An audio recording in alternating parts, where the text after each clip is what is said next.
उप मुख्यमंत्री राजेंद्र शुक्ल की ताजपोशी के बाद आज प्रथम विंध्य आगमन हुआ।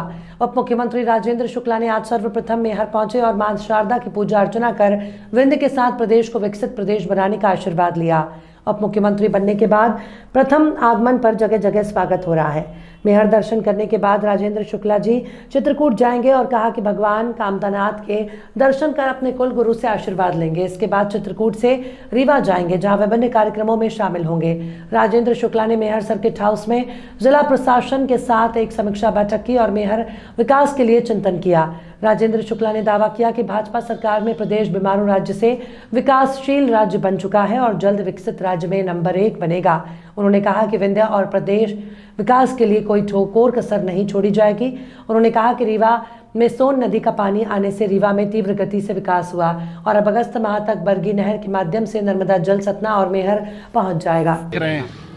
देखिए, भारतीय जनता पार्टी की सरकार पहले भी थी और अभी भी है, और जो विकास के कार्य पिछले 18 वर्षों से मध्य प्रदेश में चल रहे हैं, उसी का ये परिणाम रहा है कि मध्य प्रदेश से बीमारू राज्य का कलंक मिटा और मध्य प्रदेश विकासशील राज्यों की श्रेणी में आज देश में सबसे आगे चल रहा है।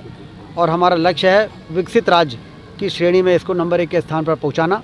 उसके लिए अलग अलग क्षेत्रों में जो काम चल रहे हैं, जैसे आज हम जहां मैहर माँ शारदा के चरणों में खड़े हैं, यहाँ नर्मदा जी का पानी सतना ज़िले में लाने का हमारा संकल्प है। कल ही हमने बल्लभ भवन में एक बैठक की थी और श्रीमनाबाद में जो सुरंग है, जो 10.5 किलोमीटर बन चुकी है, 1.5 किलोमीटर बची है, उसको अगस्त तक में किसी भी कीमत पर पूरा करके और सतना ज़िले में नर्मदा जी का पानी किसानों के खेतों में पहुंचाने के लिए लाने का लक्ष्य तय कर दिया है। और इस प्रकार से जितने भी विकास के काम हैं, वो सब कामों को द्रुत गति से चलाने के लिए जनता ने हमें अपना आशीर्वाद दे दिया है। भारतीय जनता पार्टी की फिर सरकार बन गई है। अब कोई अवरोध विंध्य क्षेत्र के विकास में और मध्य प्रदेश के विकास में मुझे दिखाई नहीं देता है। विधायक और मंत्री रहते आपने रीवा को विकसित किया, मैहर सतना सहित विंध्य के लिए क्या विजन है आपका? मैंने आपसे बताया कि सतना रीवा आगे इसलिए निकला कि वहाँ सोन नदी का पानी पहले आ गया है, लेकिन नर्मदा जी का पानी सुरंग के कारण सतना में नहीं आ पाया था, जो अब आने वाले 5-6 महीने 8 महीने के अंदर आ जाएगा। और जब वो पानी आ जाएगा तो आप देखेंगे कि सतना और रीवा कंधे से कंधा मिला के बराबरी के साथ आगे बढ़ेगा और हिंदुस्तान में सबसे विकसित इलाके के रूप में स्थापित हो जाएगा। सर, इस बार बीजेपी ने जिस हिसाब से पॉलिटिकल रिफॉर्म किया है और लीडरशिप में जो सर्जरी कर दी गई है, नए सीएम को उतार दिया गया, 2 डिप्टी सीएम का फार्मूला, क्या लगता है इसका? देखिए, नई पीढ़ी को आगे बढ़ाने का भारतीय जनता पार्टी का शुरू से ही शैली रही है, क्योंकि जिससे कि लंबे समय तक काम कर सकें। जब डॉक्टर मोहन यादव जी का नाम पूर्व मुख्यमंत्री आदरणीय शिवराज सिंह चौहान जी ने प्रस्तावित किया, तो उन्होंने इस बात को जोड़ा था कि इसी प्रकार से एक दिन मुझे भी इसी प्रकार से विधायक दल के नेता के रूप में प्रस्तुत किया गया था, और आज मैं डॉक्टर मोहन यादव को विधायक दल के नेता के रूप में प्रस्तुत कर रहा हूँ, प्रस्तावित कर रहा हूँ। तो ये भारतीय जनता पार्टी के जितने भी वरिष्ठ नेता हैं, वो नए लोगों को आगे बढ़ाते हैं, काम करने का उनको मौका मिलता है, सीखने का मौका मिलता है, और इसी प्रकार से नए लोग तैयार होते हैं। रामनगर में आपने नल जल योजना का लोकार्पण किया था। जिस दिन आपने लोकार्पण किया उस दिन नल पानी आया है, उसके बाद से आज तक नहीं आया, लोकार्पण हो गया है। अच्छी जानकारी आपने दे दी है, क्योंकि लास्ट पॉइंट डिलीवरी इसका मतलब कि जिस दिन हमने लोकार्पण किया पानी आया है, इसका मतलब कि फिल्टर प्लांट से लेके बहुत सारा काम हो गया होगा। अब क्या अंतिम पॉइंट में, क्या डिलीवरी में क्या कसर है, हो सकता है कुछ वो लोग ठीक ठाक कर रहे हो, टेस्टिंग किए हों। टेस्टिंग करने के बाद तो उसमें कुछ और भी सुधार की आवश्यकता महसूस किया होगा, इसलिए वो कर रहे हैं। मैहर जिले के विकास के लिए क्या योजना है अपनी?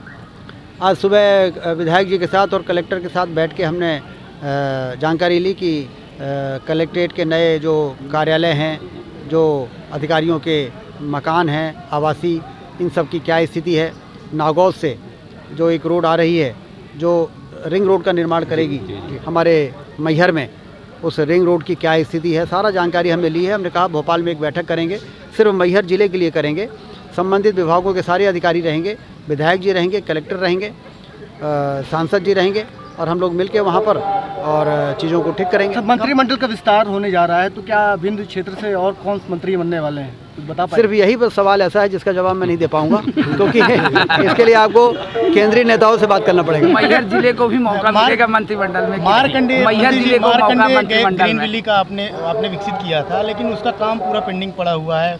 अच्छा, अच्छी जानकारी आपने दे दी, हम उसको भी समीक्षा करेंगे और जो बचा हुआ काम है उसको पूरा कराएंगे।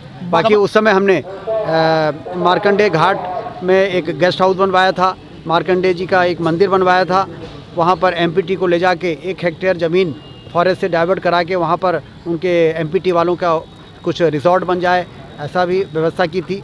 और सिसली का जो टापू है उसमें प्राइवेट सेक्टर को उस टापू को डेवलप करने का, जैसे हमारा वहाँ पे है ना खंडवा में इंदिरा सागर में, उसी प्रकार से बाण सागर में भी जो टापू हैं जो पानी से डूबे नहीं हैं वहाँ पर रिजॉर्ट बन जाए, लोग वहाँ पर जाएं, पर्यटन के लिए 4-4, 5-5 दिन रुकें, एकांत में शांति का अनुभव कर सके, उसका भी काम शुरू हो गया। लाउड स्पीकर के साथ मदिरा प्रभावशील स्पीकर कितना यूज होता है करना हमारे है। क्षेत्र में?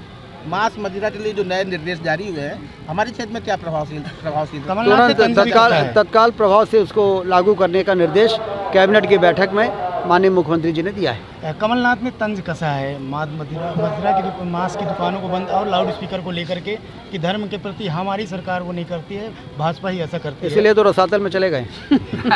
चलिए, धन्यवाद।